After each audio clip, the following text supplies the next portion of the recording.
Make a snacky lunch with me while I talk about birth and birth prep. I'm heating up some of my pizza beans. These are just the best 10-minute meal.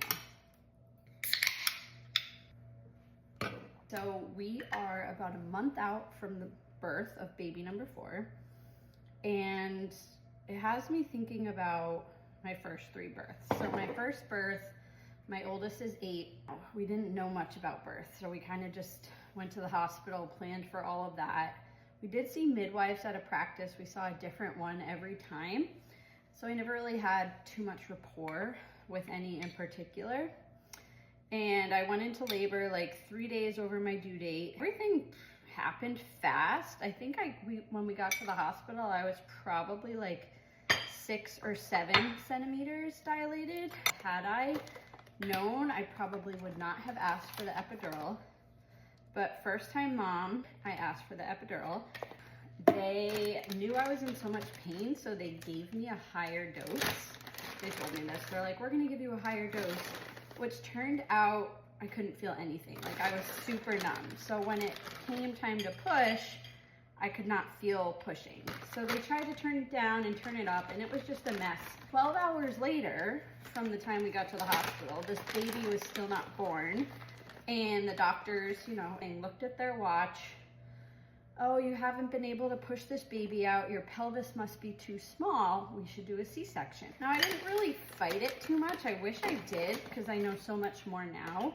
I was kind of like, okay, well, I am ready to meet the baby. I'm tired. It's been a long day.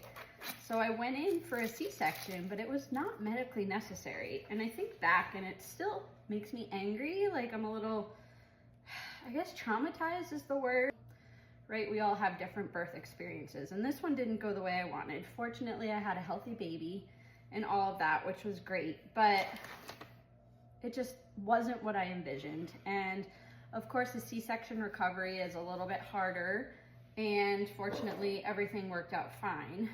But fast forward to 2020, when we were prepping for the birth of our second child, and this is COVID, and we were still relatively new to Maryland. We didn't have a big support circle then. Our family's not local, so we really didn't know who was gonna watch my oldest, who was 2. We had taken a Bradley birth course online. We learned a lot more about kind of the more natural methods that we wanted and just how partners can support you. And at 36 weeks, we were starting to hear, oh, if you have a baby in the hospital, if one of you tests positive for COVID, you might be separated. And again, we still weren't sure who was gonna watch our daughter. So my husband said, why don't we just do the birth at home? This came out of nowhere. I never thought I would have a birth at home. I was like, honestly, maybe? So we looked into it, and at 36 weeks, we switched care to home birth midwives. I found a doula. I never even ended up meeting her because I went into labor at 38 weeks. I had a VBAC at home when, with my C-section, they told me my pelvis was too small. So any woman, if a provider tells you your pelvis or your pubic bone is too small, I would definitely get a second opinion. So had that baby at home 2 weeks early, everything was good. Third baby, wanted to do the same thing. Getting in my bed after birth was the best thing ever, and wanted to have a similar experience with baby number 3. He was born 3 days early at home, and this labor, I should say, so my first VBAC at home, my second child, from start to finish, it was probably 8 hours. And with the third kid, it was probably 4-ish hours from start to finish. And pushing got faster each time. So the reason I'm saying the time is that with this 4th kid, I legitimately think that this baby could be born very quickly. Fortunately, we have support here. Our neighbors are all on board. Our midwives are close by.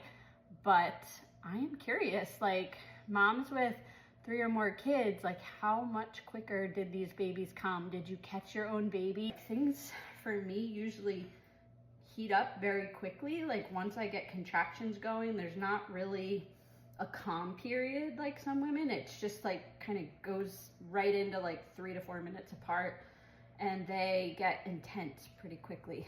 So I think I'm going to progress quickly, and I'm hoping to do everything at home, and I've been eating well, I've been working out, I've been doing my pelvic floor exercises and labor stretches. So this is where we're at now. We're preparing for a quick labor, hoping for the best. And if you have any experience with quick babies, maybe you didn't make it to the hospital in time, please let me know. Now I'm gonna dig into this delicious pizza bean toast. We have pistachios, dried cherries, cheese, cucumbers, and peppers. Bon appetit.